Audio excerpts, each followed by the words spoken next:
શ્રીમદ ભાગવતમ સ્કંદ તૃતીય અધ્યાય અષ્ટમ ગર્ભદક્ષા વિષ્ણુમાંથી બ્રહ્માજીનું પ્રાગટ્ય શ્લોક સંખ્યા 8 સાંખ્યાયનઃ પારમહંસ્ય મુખ્યો વિવક્ષમાણો ભગવદ વિભૂતિ જગાદસોસ્મ્યદ ગુરુવેન્વિતાય પરાશરાયાત બૃહસ્પતિશ્ચ.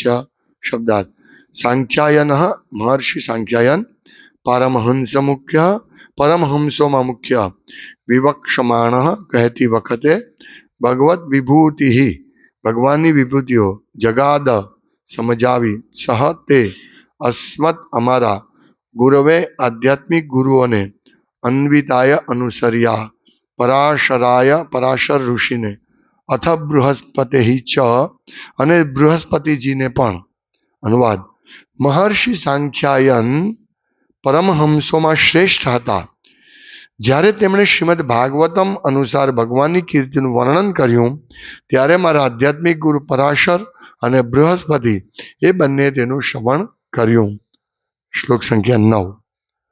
પ્રોવાચ મહ્યમ સદયાલુરુક્તો મુનિ પુલસ્તેન પુરાણ માધ્યમ સોહમ તવૈતત્ કથયામિ વત્સ શ્રદ્ધાલવે નિત્યમનુવ્રતાય.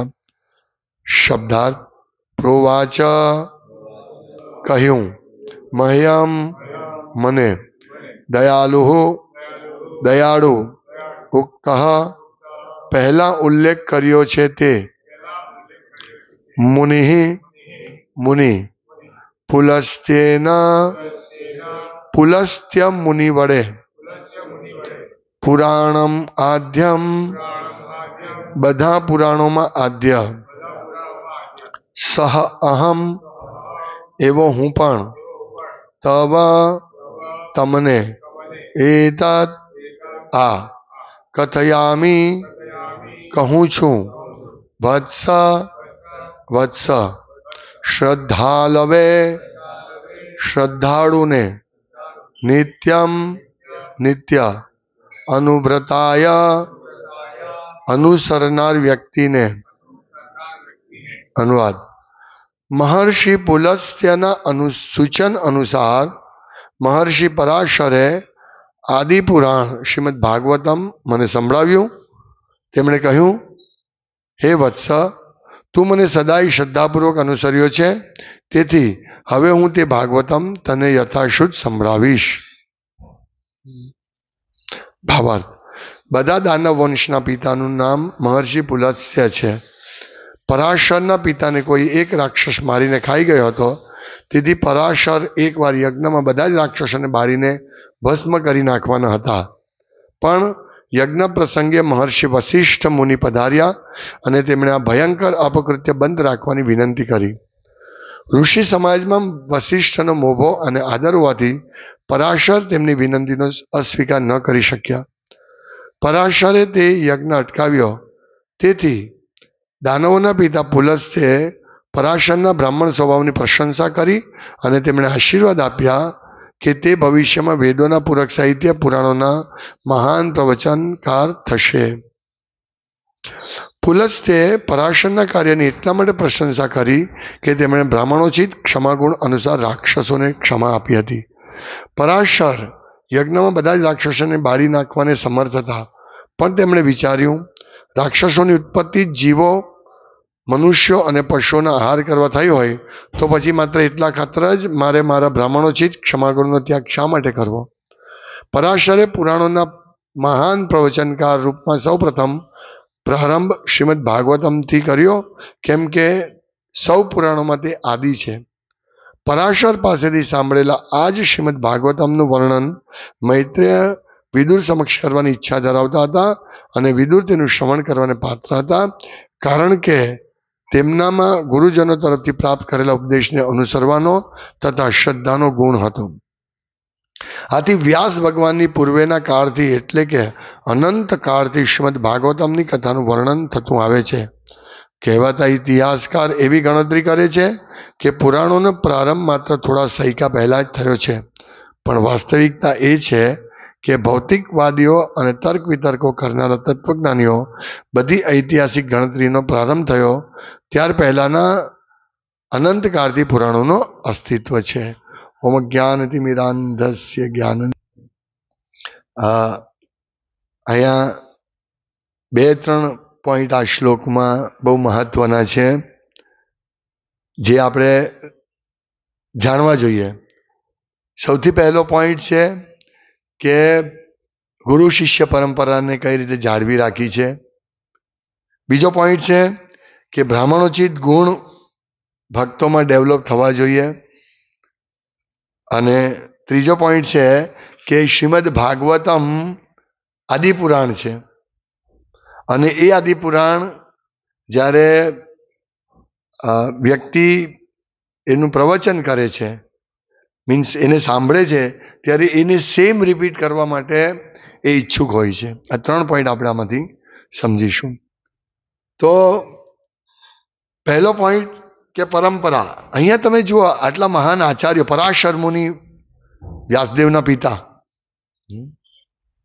વિચારો, મહાન ઋષિ, અને એ પોતે એમને આશીર્વાદ મળે છે. જે બીજો પોઈન્ટ છે કે બ્રાહ્મણોચિત કાર્ય અને કર્તવ્યને કારણે એમને આશીર્વાદ મળે છે અને એ આશીર્વાદને કારણે સૌથી પહેલા એ શ્રીમદ ભાગવતમ કે જે અહીંયા લખ્યું છે કે પુરાણ માધ્યમ મુનિ પુલત્સેન પુરાણ માધ્યમ, પુરાણ આદ્ય પુરાણ, આદિ પુરાણ. તો ભાગવતમ પુરાણ એ આદિ પુરાણ છે, સૌથી પહેલું પુરાણ. હે ને, અહીંયા લખ્યું છે, પ્રભુપાદ લખે છે કે પરાશરે પુરાણોના મહાન પ્રવચનકાર રૂપમાં સૌ પ્રથમ પ્રારંભ શ્રીમદ ભાગવતમથી કર્યો, કેમ કે સૌ પુરાણોમાં તે આદિ છે. 18 પુરાણમાં આદિ પુરાણ છે. તો સાંખ્યાયન ઋષિ પાસેથી પરાશર ઋષિ અને બૃહસ્પતિએ સાંભળ્યું ભાગવતમ, અને એ જ ભાગવતમ પરાશર ઋષિએ જ્યારે કહ્યું તો મૈત્રેય ઋષિ પરાશર ઋષિએ કહ્યું ત્યારે મૈત્રેય ઋષિ એ સભામાં હતા અને એમણે મને સંભળાવ્યું. લખે છે આદિપુરાણ મને સંભળાવ્યું અને હવે એ જ હે વત્સ તું મને સદાય શ્રદ્ધાપૂર્વક અનુસર્યો છે, તેથી હવે હું તે ભાગવતમ તને યથાશુદ્ધ સંભળાવીશ. એટલે તમે જુઓ કે ભાગવતમની પવિત્રતા, ભાગવતમના સંદેશની પવિત્રતા જળવાઈ રહી છે. આ કેટલું મહત્વનું છે. મૈત્રેય ઋષિ કહી શકતે કે મને પરાશર ઋષિએ સંભળાવીશ અને હું તને સંભળાવીશ, પણ એ ઇતિહાસ આપે છે કે કઈ રીતે ભગવાન સંકર્ષણ સ્વયં આનું એ કરે છે, પ્રશ્નનો જવાબ આપે છે અને એ જ વસ્તુ હું હવે તને સંભળાવીશ. આ રીતે પરંપરા દ્વારા જ્ઞાન આવીને સંભળાવીશ. આના ઉપરથી આપણે સમજી શકીએ છીએ કે પ્રભુપાદે કેટલું સમાજના કલ્યાણ માટે કેટલું ઉત્તમ કાર્ય કર્યું છે. ભાગવતમ ઘણી બધી એડિશન છે, બધી શોર્ટ એડિશન. આટલું વિસ્તારથી કોઈ સમજાવ્યું નથી. આચાર્યએ સમજાવ્યું છે, પણ આ જે રીતે એક એક શ્લોકને લઈને પ્રભુપાદે સમજાવ્યું છે, તો એવું કોઈ અત્યારના એમાં આપણે જોઈએ છે કે કોઈ સમજાવી શક્યું નથી. કળિયુગમાં એક તો લોકોની બુદ્ધિ મંદ હોય અને એમાં આવા બધા સો કોલ્ડ કથાકાર આવીને જેમ ફાવે એમ બધું બોલી જાય, એટલે લોકો ભાગવતમથી દૂર થતા જાય છે. રિયલ સંદેશ, ભાગવતમનો ઉદ્દેશ શું છે, ભગવાનના શરણે જવું, એનાથી લોકો દૂર થતા જાય છે. અને ભાગવતમને કર્મકાંડ જેવું બનાવી દીધું છે કે ભાગવતમ વાંચવાથી આપણા જીવનમાં સુખો આવશે, મીન્સ આપણું ધાર્યું કાર્ય પૂરું થશે, અથવા ધાર્યું કાર્ય પૂરું થઈ તો હું ભાગવતમ વાંચીશ, એટલે આ સકામ કર્મ બનાવી દીધું ભાગવતમને. અને એટલે ભાગવત કથા કરે છે. પણ એ સ્પષ્ટ રૂપે કે ભાગવતમ એ દિવ્ય સંદેશ છે, ભગવાનને શરણાગત થવાનો દિવ્ય સંદેશ છે. અને સંદેશ આ રીતે આવવો જોઈએ. આ બહુ મહત્વની શિક્ષા આપણે લેવી જોઈએ અને જીવનમાં ઉતારવી જોઈએ કે ભાગવતમ એ કોઈ સાધારણ એ નથી. સ્વયં ભગવાન દ્વારા આનું પ્રોક્ત પ્રોવાચ ભગવાન દ્વારા એને કહેવામાં આવ્યું છે. અને ભગવાને પણ આ બધી વસ્તુ ઘટના બની છે એટલે કહી છે, એટલે મિથોલોજી નથી. આ બધી વસ્તુ થઈ હતી. સૃષ્ટિના પ્રારંભની શરૂઆત થઈ રહી છે હવે. એટલે એવું નથી કે એમણે મન ગણન કરી દીધું, આ નથી થયું. પુરાણનો અર્થ જ એ છે ઇતિહાસ. ઇતિહાસ જે ઇતિહાસ બતાવે છે, પણ એ ઇતિહાસ એવો છે કે આપણી માન્યમાં નહીં આવે. આપણે આગળ જોઈશું કે ઇતિહાસ આપણી બુદ્ધિમાં નહીં બેસે કે બ્રહ્માજીએ 100 વર્ષ તપ કર્યું, દિવ્ય વર્ષ તપ કર્યા, આપણી બુદ્ધિમાં નહીં આવે.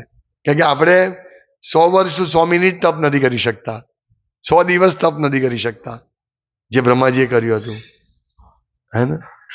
એટલે ઇતિહાસ ખોટો નથી. આપણે જોઈએ છે અત્યારે કળિયુગમાં ઇતિહાસ આવે છે તો કેટલા વર્ષ જૂનો, વધારે વધારે 1000, 900, 1000 વર્ષ જૂનો ઇતિહાસ આવે. એટલે અને એમાં પાછું પેલા ડાર્વિને કહી દીધું કે પહેલા તો આદિકાળમાં તો મનુષ્ય વાંદરા જેવા હતા, ધીમે ધીમે એમનો વિકાસ થઈને આવ્યો. એટલે બધા કે હા ભાઈ ડાર્વિને કહ્યું એટલે સાચું હશે. એટલે એ લોકો ઇતિહાસ, એ લોકો આપણે જયારે કહે કે 5000 વર્ષ પહેલા, અને અહીંયા તો 5000 વર્ષ તો કંઈ જ નથી.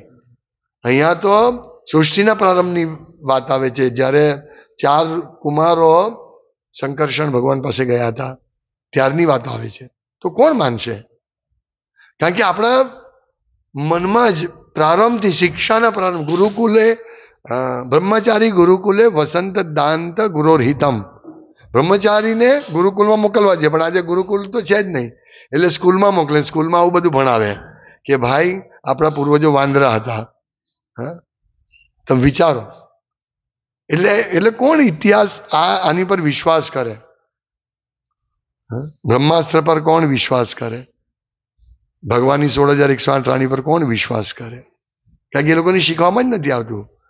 એટલે એમ વિચારે કે પથ્થર યુગ હતો ત્યારે, પથ્થર યુગમાં લોકો પથ્થરથી લડતા હતા. એ બરાબર છે. રામચંદ્ર ભગવાનના જે વાંદરાઓ સૈન્ય, વાંદરારૂપી સૈન્ય હતું, તે બધા પથ્થરને ઝાડ ઉખેડીને લડતા હતા. એમની પાસે અત્યાધુનિક સાધન નહોતા, પણ સામે રાવણના જે સૈનિકો હતા એની પાસે અત્યાધુનિક સાધન હતા, એકદમ એડવાન્સ ટેકનોલોજી.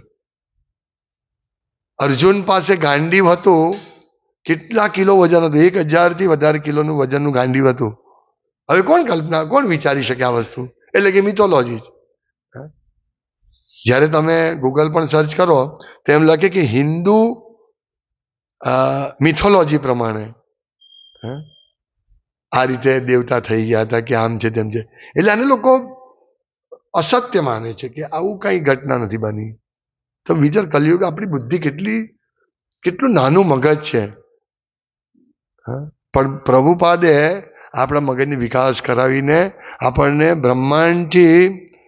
બ્રહ્માંડની સર્જન સમય લઈ જાય છે આપણને પ્રભુપાદ, અને બ્રહ્માંડને સર્જન પહેલાના સમયે પણ લઈ જાય છે. આ બધા નહીં માની શકે, પણ આપણે માનવું જોઈએ, કારણ કે આ ઘટના બની છે. હું આ ઘર બન્યું, આપણે અહીંયા આવ્યા ત્યારે આ તો બિલ્ડિંગ રેડી હતું. તો આપણે શું કહીએ કે આપણે વિચાર તો ને કોઈકે તો બનાવ્યું હશે ને, એટલી તો બુદ્ધિ છે ને આપણામાં. આપણે કે ના તો હતું જ, કોઈ નથી બનાવ્યું, એમ જ હતું. એવું કેવી રીતે મનાય? એટલે આજના લોકો પાસે એટલી બુદ્ધિ નથી. સામે જોઈ રહ્યા છે કે આ ઘર પહેલા કોઈકે તો બનાવ્યું હશે, પણ આ બ્રહ્માંડ કોઈ નથી બનાવ્યું. બ્રહ્માંડ બસ આપણે આવ્યા ને રહેવા માંડીએ, એટલી બુદ્ધિ નથી. પણ શ્રીલ પ્રભુપાદની કૃપાથી આ બધી વસ્તુ આપણી સમજ પ્રગટ થઈ છે. જેમ મેં ગઈકાલે પણ કહ્યું કે કથાકારો આ બધી વસ્તુ નથી સમજાવતા, એની કારણે લોકો નાસ્તિક રહી છે. લોકો વિચારની બુદ્ધિ જ નથી, વિચારનો સમય જ નથી. કેમ? કારણ કે સવારથી રાત સુધી જોબ જવાનું, અને પછી એમાં સમય મળે તો હોટલમાં જવાનું, અને એમાં સમય મળે તો ટીવી જોવાનું ને ફેમિલી. તો ભગવાન માટે વિચારવાનો સમય ક્યાં છે? હા, એટલે એકવાર એક વ્યક્તિએ કહ્યું કે ભાઈ તું આટલી આવી નોકરી શું કામ કરે છે? હા, તો વિચાર તો ખરો, આ તને પૈસા શું મળે, પગાર શું મળે છે તને? એના કરતાં થોડું શાંતિથી વિચાર અને કંઈક બીજું કંઈક કાર્ય કર. તો પેલો કે સવારથી સાંજ આ નોકરીમાં જાઉં, જો હું બંધ કરી દઉં તો મારું ઘર કઈ રીતે ચાલશે? એટલે મારાથી બીજું કાર્ય વિચારાય જ નહીં. એવી હાલત છે આપણી. હા, કે ભાઈ સવારથી સાંજ મારે કામ કરવાનું જ, તો ભગવાન વિશે ક્યારે વિચારું? જો આ કામ નહીં કરે તો ભૂખ્યો રહીશ, તો ભગવાન ક્યારે કરીશ? એટલે આ રીતે ચાલી રહ્યું છે. ભાગવતમ કેટલા બધા છે, ડોંગરેજી મહારાજનું, પછી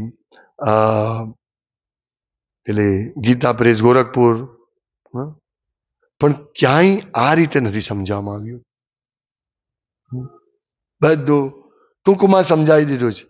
એટલે લોકો શું સમજે કે ભાગવતમ એટલે ખાલી ભગવાનની લીલા કથા, બસ. એમાં વિશેષ કાંઈ નથી. પણ અહીંયા ભાગવતમનું વિશેષ કેટલા બધા શ્લોક જુઓ તમે. કયા શ્લોકથી શરૂ થયું? ભાગવતમ કઈ રીતે પ્રગટ થયું તે જુઓ. ત્રીજા શ્લોકથી શરૂ થાય છે. અને આ કયો શ્લોક? 9મો શ્લોક આવ્યા. નવમો તો આજનો 9મો શ્લોક, તો ત્રીજો, ચોથો, પાંચમો, છઠ્ઠો, સાતમો, આઠમો, 9મો, કેટલા 7 શ્લોક તો ખાલી પરંપરા સમજાવવા માટે કરે. અને ભાગવતમનો એક એક અક્ષર, એક એક શબ્દ દિવ્ય છે. તો આ 7 શ્લોક માં ખાલી આટલું સમજાવે છે, ઇતિહાસ બતાવે છે કે આ રીતે ભાગવતમ આવ્યું. હવે કોણ આ 7 શ્લોક લેશે? કોઈ નહીં લેશે.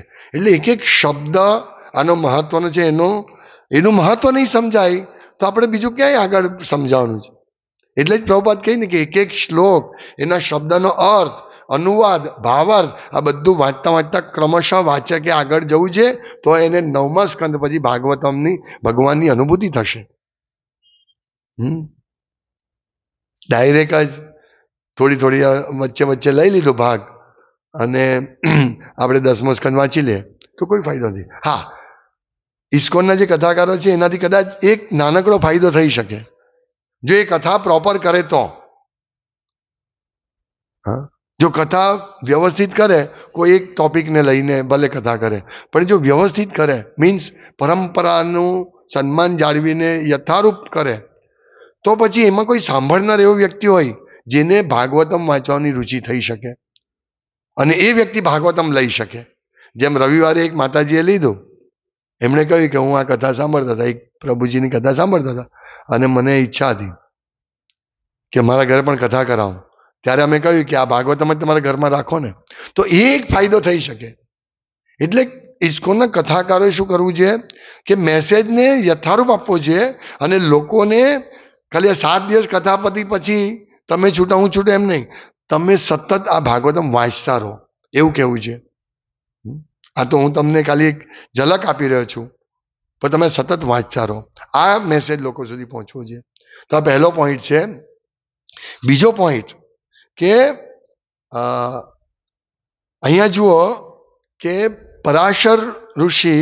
પરાશર મુનિ, એમના પિતાને એક રાક્ષસ ખાઈ ગયો હતો. એટલે પરાશર ઋષિ એક યજ્ઞ કરે છે કે જેમાં બધા રાક્ષસોનો વિનાશ થઈ જાય, એવું આ શ્લોકમાં છે. એટલે એ યજ્ઞ કરે છે, પણ પરાશર ઋષિ ને વશિષ્ઠ મુનિ સમજાય છે કે આવો યજ્ઞ નહીં કરો, અને વશિષ્ઠ મુનિ સન્માનની હતા એટલે પરાશર મુનિ વિચાર છે કે ઓકે, અને એમના બ્રાહ્મણ, અને એ પછી બંધ કરે છે યજ્ઞ.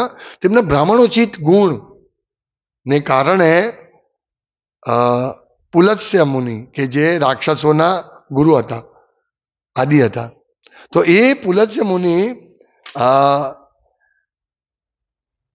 જે દાનવ વંશના પિતા મહર્ષિ પુલત્સ્ય, તે બહુ પ્રસન્ન થઈ જાય છે અને એ પ્રશંસા કરે છે એમના બ્રાહ્મણોચિત ગુણની, અને પછી એમને આશીર્વાદ પણ આપે છે કે તમે આના એક મહાન એ કરશો, બનશો, પ્રવચનકાર બનશો.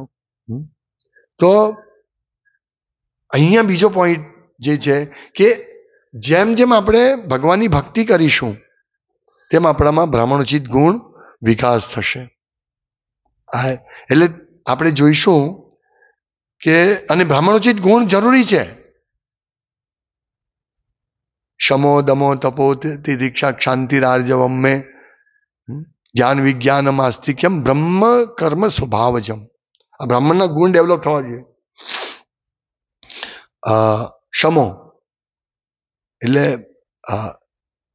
ક્ષમા આપવી, શમ દમ તપ તિતિક્ષા શાંતિ, તો આ ગુણ હોવો જોઈએ. અને હરાવ ભક્તસ્ય કુતો મહદ ગુણા, જે હરિનો ભક્ત નથી તેનામાં આવા ગુણ નથી હોતા. એટલે આ ગુણનું ડેવલપમેન્ટ ભક્તોમાં થવું જોઈએ, તો સમજવું કે ભક્તોની પ્રગતિ થઈ રહી છે. ઘણીવાર ભક્તો ક્રોધ કરે છે તો કોઈ કહે કે આ તો ભક્ત થઈને ક્રોધ કરે છે. કેમ? કારણ કે આશા રાખવામાં આવે છે કે ભક્તોમાં ધીમે ધીમે આ બધું સહનશીલતા વધવી જોઈએ, તો આ ગુણ વધશે. પણ એટલે આપણે હંમેશા કંઈ પણ રિએક્શન આપતા પહેલા ઘણીવાર વિચારવું જોઈએ. કોઈ પણ રીતે આપણે શું કરીએ, કોઈ એક વાત સાંભળી એટલે તરત જ એનું ઇમિડિયેટ રિએક્શન આપીએ છીએ. એવું નહીં હોવું જોઈએ. એ વાત ઉપર વિચારવાનું અને વિચારીને મુનિ બનવાનું છે. મુનિ એટલે વિચારશીલ, કે આ વ્યક્તિ શું બોલે છે, મારે શું જવાબ આપવો જોઈએ. તો આ એક બ્રાહ્મણનો ગુણ છે. હવે અહીંયા વશિષ્ઠ ઋષિ કહે છે કે બંધ કરો, તમે અયોગ્ય કાર્ય કરી રહ્યા છે. તો પેલો કે નહીં, હું કરી શકું, એમાં શું, મારા પિતાને મારી નાખ્યા જ, તો તમે કોણ છો? નહીં. એમણે વિચાર્યું કે ભાઈ રાક્ષસોની, પુલત્સ્ય ઋષિ પરાશર ઋષિ વિચારે છે કે આ રાક્ષસોની ઉત્પત્તિ થઈ છે મનુષ્યોને, પશુઓને ખાવા માટે, અને એ હિસાબે એને આ કર્યું, અને જે હોય તે મારા પિતાજીનું જે પણ પૂર્વકર્મનું જે પણ હોય તે એ રાક્ષસ ખાઈ ગયા. તો એ વાત તો સાચી આપણા એમની વશિષ્ઠ ઋષિની. તો મારે બંધ કરવું, જેને બંધ કરે છે. જો આમાંથી પણ આપણે કેટલી મોટી શિક્ષા લઈ શકીએ કે જ્યારે આપણે કોઈ કાર્ય કરીએ છીએ અને કોઈક આપણને ટોકે છે તો આપણે વિચારવું જોઈએ કે હા, હું આ સેવા કરું છું એ બરાબર છે કે નહીં, એ વિચારવું જોઈએ. આપણે વિચારતા નથી અને તરત ઇમિડિયેટલી રિએક્શન આપી દે છે. એટલે આ એક બીજો પોઈન્ટ. તો કારણ કે આપણે ઇમિડિયેટ રિએક્શન, કારણ કે આપણે કાચા છીએ એટલે તરત જ રિએક્શન આપી દે. એક વાત સાંભળી અને ઇમિડિયેટલી રિએક્શન. નહીં, તમે ખોટા છો. પુલત્સ્ય ઋષિને, વશિષ્ઠ ઋષિને કહે નહીં, તમે ખોટા છો, મારા પિતાજી મારી નાખ્યું તો આવું જ કરીશ. વિચારો, આવું થતે તો શું થતે? તો પુલત્સ્ય ઋષિ પણ ખુશ નહીં થશે અને એને આશીર્વાદ નહીં આપતે. તો આ રીતે ભાગવતમ સાંભળ્યું, એમનામાં સર્વે ગણે સુરે સમાસતે સુરાહા, એ શ્લોક છે ને, સર્વે ગુણે સત્રે સમાસતે સુરાહા. જે ભગવાનની ભક્તિ કરે છે એનામાં બધા જ દેવતાનો ગુણ આવે છે. એટલે ભક્તિનો આ મહિમા છે. તો આ બીજો પોઈન્ટ કે આપણે હંમેશા કોઈ પણ વસ્તુ કરીએ છીએ તો એ બહુ વિચારીને કરવાનું. અને કોઈકની સલાહ આપણને જ્યારે મળે છે ત્યારે સલાહ ઉપર 10 વાર વિચારવાનું. ઇવન નોન ડિવોટી પણ સલાહ આપે તો આપણે વિચારવું જોઈએ, અને એનું ચિંતન કરીને કઈ રીતે આપણી ભક્તિમાં પ્રગતિ થાય, કઈ રીતે આપણા સદગુણોનો વિકાસ થાય, એ બી વિચારવું છે. આપણે આ ભૂલ કરીએ, ખરેખર ભૂલ છે કે નહીં? કોઈ કહે કે આ તમે ભૂલ કરી, ઓકે, વિચારો અમારી ભૂલ છે કે નહીં. ના, હું બધું બરાબર કરું છું. કોઈ કુકિંગ કરે અને કોઈ કહે કે જો તમે આવું નહીં કરો, આવું નહીં કરો, હાથ બરાબર ધુઓ, તમે ભોગ. આ એક બધા ભક્તોએ ધ્યાન રાખવાનું છે કે ભોગ અને પ્રસાદ, આપણા ભક્તો પણ ભૂલ કરે છે. જ્યારે આપણે પ્રસાદને અડકીએ ત્યારે હાથ ધોઈને ભોગની વસ્તુ અડકવી જોઈએ. આ તો આપણે ભગવાને ભોગ અર્પણ કર્યું, અહીંયા બધે કર્યું અને પછી અહીંયા બધું રસણ પડેલું હોય તે જ હાથે આપણે ઉપર મૂકી દે, એવું નહીં હોવું છે. એટલે બધી વસ્તુ સમજવી છે, સાંભળવી છે ને એનો અમલમાં લાવવું છે. તો આપણે કે ના ના હું બધું બરાબર કરું છું, એ નહીં. શિક્ષા પ્રાપ્ત કરવી છે બધાએ. આ તો એક ઉદાહરણ આપું છું. આમ તો ઘણી વાર ભક્તોને ખોટું લાગી જાય, વિચારવું પડે કે આમને કેવું કે નહીં કેવું કોઈ બી વાતમાં. હા, કોઈ મોઢામાં આંગળી નાખતો હોય તેને કે એ મોઢામાં આંગળી નાખે, પેલું તારે શું છે, હું નાખું, મારી આંગળી મારું મોઢું છે હું નાખું. એવી રીતે કહે ભક્તો ઘણી વાર. એટલે બહુ નહીતર પેલા સામેવાળી વ્યક્તિને ખોટું લાગી જાય.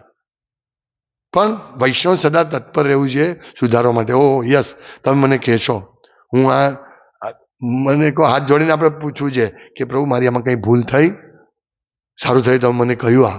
હા, નહીં તો મને કોણ કહેવાળું છે. ખરેખર અમુક ભક્તોને આપણે કહીએ કે તમે કીર્તન બરાબર નથી કરતા. ના, બરાબર કરું છું, બરાબર કરું છું. એમાં શું છે, બરાબર છે. મંદિરમાં આવું જ કરે છે. નહીં, સાંભળવા તૈયાર જ નહીં થાય. મેં કહ્યું કે મંદિરમાં જે લેડીઝ ગાય છે તે બંધ કરાવો ને. નહીં નહીં, ઘણા વખતથી ગાય છે, હવે એને ખોટું લાગે. મેં કહ્યું પણ પ્રભુ જગન્નાથ મંદિરમાં જ્યારે કીર્તન એક દેવદાસી એક કીર્તન કરતી હતી ત્યારે ચૈતન્યમાં આપણું આકર્ષણ દોડે છે ફૂલ વેગથી, અને એની પાછળ એમના સેવક ગોવિંદ દોડે છે અને ભટકાય છે. ભગવાન, અરે પ્રભુ, આ સ્ત્રી ગાઈ રહી છે. ઓ, તે મને બચાવી લીધો ગોવિંદ, મારું આખું પતન થઈ જશે. ચૈતન્યમાં ભગવાન કહે છે આમ. એટલે સ્ત્રીને ગાતી સાંભળવી એ નથી. અમે કહ્યું ને કે પ્રભુજી આ તો ઘણા વખતથી ગાય છે, એટલે સાંભળવા બી તૈયાર નથી. તમે વિચારો. એટલે અહીંયા પરાશર ઋષિમાંથી આપણે શીખવું છે કે સાંભળવું છે સામેવાળી વ્યક્તિને, તો આપણી બહુ પ્રગતિ થશે. નવા ભક્તો સાંભળે, જૂના ભક્તો થયા. હું તો 25 વર્ષથી છું, મારે શું કરું પ્રભુ, આમાં છે ને આવું નહીં, આ તેલ પછી નાખો, મીઠું પહેલા નાખો. નહીં નહીં નહીં, હું અમે પહેલેથી આવું કરીએ છીએ. સાંભળવાની વૃત્તિ નથી. હા ને, એટલે આપણી પ્રગતિ કરવી છે. હા, તો હું કહું તો તમે લોકો, કારણ કે તમે મારે એમાં છો, તમે લોકો સાંભળો, તો એમાં પણ હવે બીજી વ્યક્તિને જેને વિશ્વાસ નહીં તે કેવી રીતે સાંભળે? હા, એ તો બોલ્યા કરે, આપણે આપણું જ કરવાનું. હે ને, આવું થાય. અને પાછું બોલવાવાળા પણ એવું નહીં કે બોલ્યા જ કરે કે પ્રભુ આમ તમે મીઠું ઓછું નાખ્યું, આ ઓછું નાખ્યું, એવું પણ નહીં હોવું છે. એટલે વ્યક્તિએ એવું નહીં કે બધા જ કંઈ એ નથી થઈ જતા, વશિષ્ઠ મુનિ નથી બની જતા, બધાને અધિકાર નથી થયો કે કહેવાનું જ બધાને. આ બધી વસ્તુ, બહુ બધી વસ્તુ ધ્યાનમાં લેવા જેવી છે કે બસ આ ખોટું કરે એટલે આપણે એને કહી જ દેવાનું નહીં. બધું વસ્તુ, ઘણી બધી વસ્તુ ફેક્ટર છે આમાં. એટલે એવું નથી કે મને ખબર છે કે આ ખોટું કરી રહ્યો છે એટલે મારે એને કહી જ દેવું છે, એવું પણ નથી. એટલે બધી બહુ ઘણી બધી વસ્તુ ફેક્ટર, આ બધું આપણે શીખવાનું છે. અને છેલ્લું કે શ્રીમદ ભાગવતમ, આપણે પ્રભુપાદના બહુ મોટા ઋણી છીએ. ખરેખર આપણે હજુ આપણે સમજી નહીં શકીએ કે આપણે શું કરી રહ્યા છીએ. ભાગવતમાં જે કેટલું મહાન ગ્રંથ, મહાન આદિ પુરાણ આપણને મળી ગયું છે. એટલે પ્રભુપાદના લોકો પ્રભુપાદની નિંદા કરે છે. હા, ઇસ્કોન સિવાયના ભક્તો કે પ્રભુપાદે શું કર્યું? પ્રભુપાદે જે કર્યું છે ને એ કોઈ નથી કરી શક્યું. આ કળિયુગ માટે તો આશીર્વાદ છે. હા, સત્યયુગ, દ્વાપરયુગ, ત્રેતાયુગમાં તો ઠીક છે, ત્યાં લોકો સારા બી હતા, એ સાંભળતા હતા, આવું નહોતું. પણ કળિયુગના તો આ બગડી ગયેલા આપણે બધા, આપણે જુઓ ને, અસત્ય ને સત્ય કરી મને આપણે કેવા હતા, નોનવેજ ખાવું, હા, અને ઇન્દ્રિય તૃપ્તિ કરવી, આપણે કેટલા બગડેલા હતા. ત્યાં સુધી આ ભાગવતમનો આજે આપણે સાંભળતા, ભાગવતમનું પ્રવચન કરતા થયા અને ભાગવતમ સાંભળતા થયા. તમે વિચાર તો ખરા, ક્યાં હતા આપણે? તો કેટલો મોટો ઉપકાર કરી દીધો પ્રભુપાદે આપણી ઉપર, કે આપણને એક એક ભાગવતમને એક એક શ્લોક આપણને આપ્યો. એક એક શ્લોક ઉપર આપણે રોજ ચર્ચા કરી શકીએ. વિચારો, આ લેવલ ઉપર આપણને પ્રભુપાદે પહોંચાડ્યા. હજુ કેટલા લોકો એવા બાકી છે કે જે આનો લાભ લઈ શકશે. એટલે જો પ્રભુપાદે ભાગવતમ પોતાના જીવનકાળ દરમિયાન એક દિવસનો ઉપયોગ કરીને ભાગવત, એમણે કહ્યું હું પ્રચાર બંધ કરી દઈશ, વિદેશમાં જવાનું બંધ કરી દઈશ, પણ હું ભાગવતમ લખવાનું નહીં છોડીશ. આ એમની ગુરુની આજ્ઞા હતી અને એમણે એ પૂરું પાલન કર્યું. તો આપણે જુઓ કે એમના ગુરુએ આજ્ઞા આપી અને એમણે એનું પાલન કર્યું, તો આજે આપણે લાભાન્વિત થયા છે. એ જ રીતે જ્યારે આપણે પણ ગુરુની આજ્ઞાનું પાલન કરીને આનો પ્રચાર કરીશું તો આપણા પછીની જે પણ આપણના સંપર્કમાં છે બધા લાભાન્વિત થશે. એટલે કેટલી મોટી જવાબદારી છે આપણી ભાગવત અમને મૂળ રૂપે પ્રસ્તુત કરવાની. જેવું પ્રભુપાદે આપ્યું છે એવું આપણે આગળ સુધી પહોંચાડો. કેટલી મોટી જવાબદારી છે. આપણે રોજ સાંભળીએ છીએ આ વસ્તુ, પણ અમલમાં મૂકવું છે કે યસ, હું આમાં કોઈ છેડખાની નહીં કરીશ. હું ભાગવતમને યથારૂપ પ્રસ્તુત કરીશ કે જેથી મારું જીવન સફળ થઈ રહ્યું છે એમ બીજા લોકોનું જીવન સફળ થશે. એટલે અહીંયા કહે છે ને, એ વત્સ તું મને સદાય શ્રદ્ધાપૂર્વક અનુસર્યો છે, તેથી હવે હું તે ભાગવતમ તને યથારૂપ સંભળાવીશ. યથાશ્રુત જેવું મેં સાંભળ્યું છે એવું તને સંભળાવીશ. કેટલી મોટી વાત છે, આ સામાન્ય વાત નથી. એટલે આપણે આ બધા જે કરી રહ્યા છીએ તે એક મહાન કાર્ય છે, એક મહાન યજ્ઞ કાર્ય છે. રોજ સવારે આપણે યજ્ઞ કરીએ શ્રીમદ ભાગવતમ રૂપી. શ્રીમદ ભાગવતમ કી જાય, શિલ પ્રભુપાદ કી જાય. વાંછા કલ્પતરુભ્યશ્ચ કૃપા સિંધુ.